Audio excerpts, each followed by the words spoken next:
de la chaîne de distribution des médicaments et des produits essentiels, appelé Yexina. C'est en réalité un système pour permettre effectivement donc, aux populations de recevoir les médicaments au niveau des points de prestation de services. Fondamentalement, cette trouvaille sénégalaise est extrêmement importante pour l'efficacité du système de santé au Sénégal, parce que vous le savez très bien, le médicament est au centre. Quand le médicament n'est pas disponible, le système de santé ne peut pas effectivement avoir l'efficacité escomptée. Ce système donc permet de rendre disponible le médicament au niveau des points de prestation de services. C'est un système qui se porte globalement très bien. Mais comme vous le savez, il n'y a pas de système parfait. Il faut toujours identifier les dysfonctionnements pour leur apporter une solution. C'est pourquoi ce comité technique national aura l'occasion de revenir sur la mise en œuvre en termes donc, de points de situation et d'envisager des recommandations pour rendre le système durable.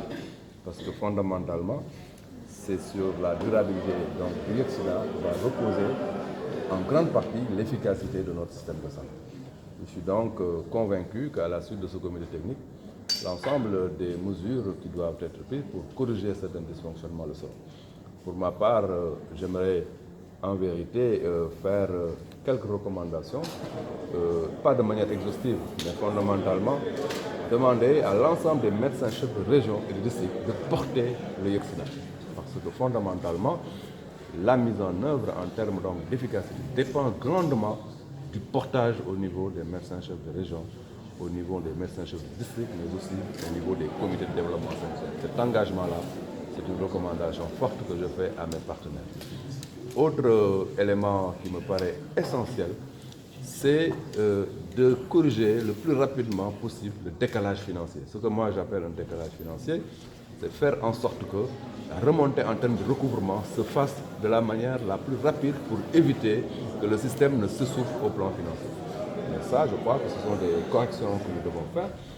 De notre côté, l'État ne ménagera aucun effort pour mettre en place le dispositif organisationnel et financier nécessaire pour la consolidation et la pérennisation du système. Justement, Monsieur le ministre, la représentante des partenaires vous a interpellé en disant qu'il faut une soutenabilité de ce programme, surtout notamment des questions financières. Qu'est-ce que l'État est prêt à faire pour réussir cela?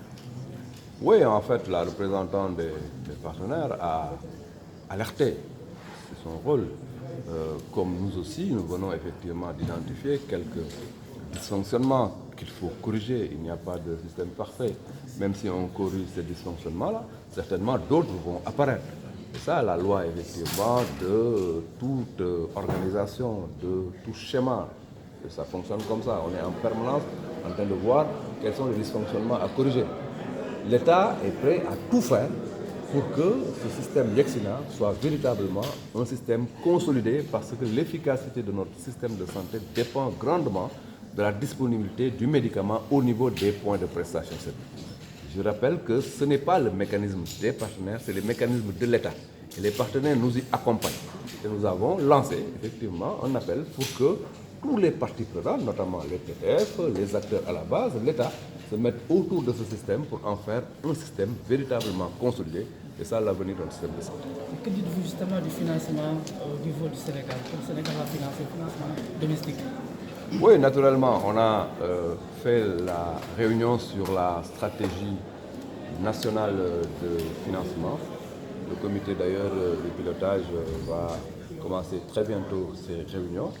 Et ce qu'on a retenu, c'est que dans le plan d'investissement sanitaire, comme dans le financement global de la santé, le financement endogène doit effectivement prendre une très grande partie. Ça, je crois que c'est quelque chose qui est unanimement reconnu, et la mobilisation interne doit se faire non seulement par le biais de l'État, mais vous vous souvenez, le secteur privé aussi avait donc manifesté sa volonté de participer au financement de la santé, sans oublier quelque chose qui nous paraît extrêmement important, c'est la mobilisation au niveau communautaire.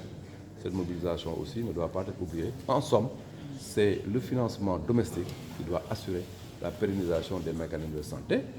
Cependant, il faut reconnaître que le partenariat va encore se poursuivre avec les partenaires techniques et financiers qui nous accompagnent, que je remercie au passage, qui font énormément de choses pour la santé, qui vont continuer effectivement à le faire. Mais l'objectif in fine, c'est de consolider par des mécanismes endogènes.